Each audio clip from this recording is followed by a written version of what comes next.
Say hi to the bunny. And today I'm going to introduce you to my pets.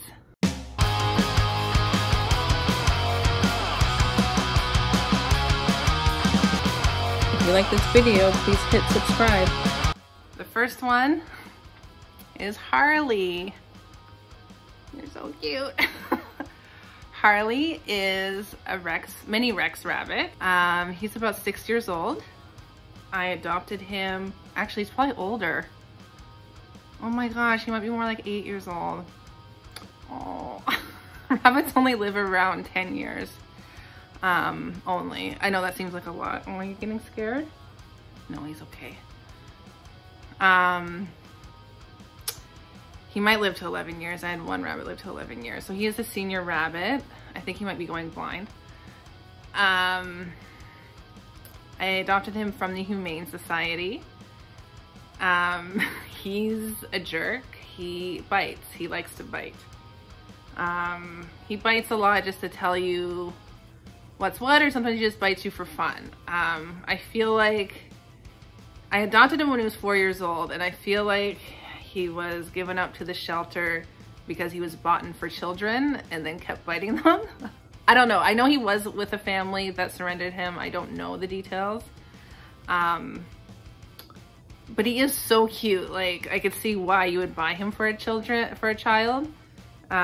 He's little. He loves being pet. When he's on like all fours and being pet. He doesn't like being held. Most rabbits don't like being held. I'll put you back down. Next rabbit we have here is Rhonda. You're so cute. You're such a pretty rabbit. But she is a velveteen lop, and she is a legal immigrant from the States. We adopted her from Rabbit Rescue Sanctuary in Erie, Pennsylvania. I went there because I did want to go to a rescue. I don't really believe in buying animals from breeders, especially rabbits. I know that discussion might come up later. My husband really wants a dog, he wants a puppy. But for rabbits, there's really no reason. You can get any breed you want, even if you have to maybe have a little search. Rhonda is the most endearing rabbit that I've ever owned. When we first got her, she was really scared and would like grunt and kind of like pounce her paws at you, and we thought she was mean, but it was just because she was really scared. She lived in a shelter for 2 years, and she never really had a home. She was only about 2 years old when we adopted her, so she was pretty much in the shelter her whole life. They don't really know the whole story. They know that she was in a shelter that had a fire and then was moved to the rabbit sanctuary. I'm thinking she came from a breeder. It's very rare that this type of breed just happens by accident. Yeah, we just had a baby. She's in love with the baby. She's the sweetest rabbit when you get to know her. It just took a lot of time and patience because she was so scared. Okay, I'm gonna put her down because she doesn't like getting picked up, and then I'll talk more about my rabbits. But here's Rhonda.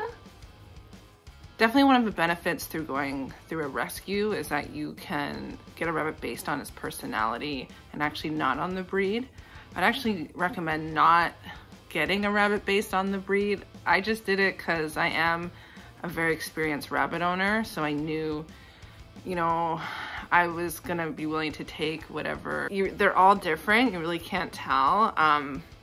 My rabbits live in a pen that's about 4 feet by 6 feet, and they do right now live in their own room, but there's been times they live in the basement. I don't free range my rabbits. I've had about 5 rabbits of my own, and my family's had rabbits as well. Maybe 1 or 2 could have been free ranged. I see a lot of people talking about it on the internet like it's common. You'd have to be home a lot.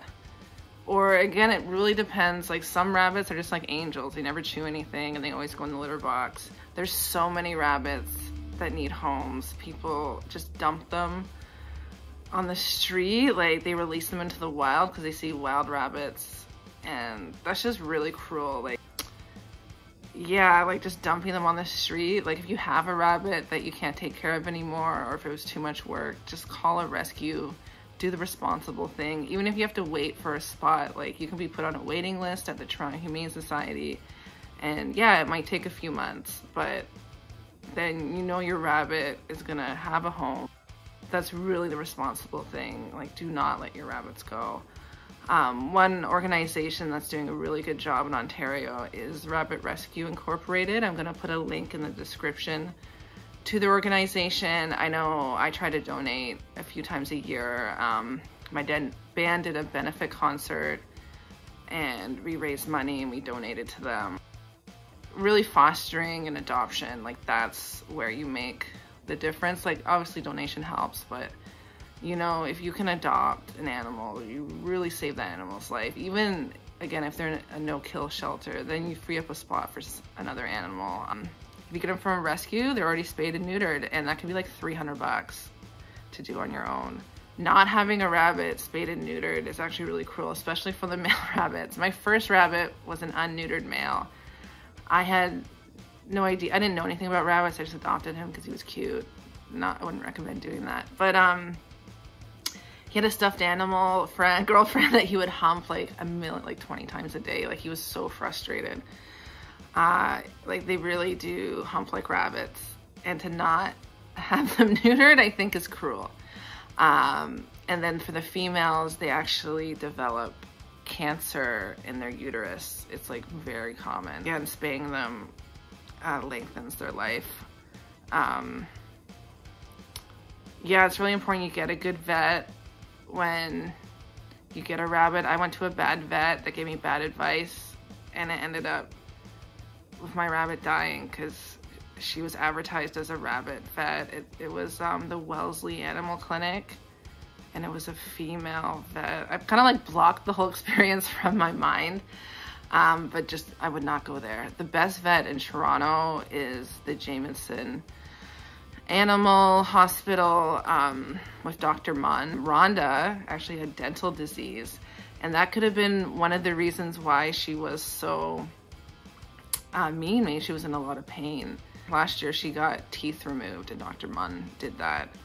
So Dr. Munn, and also Guelph, what's it called? The Guelph veterinarian hospital is really good with diagnosing. I do find like some rabbit vets will just guess and just keep giving you medication and like, oh, try this, try that, try that. And it's like, well, I want to know what's wrong.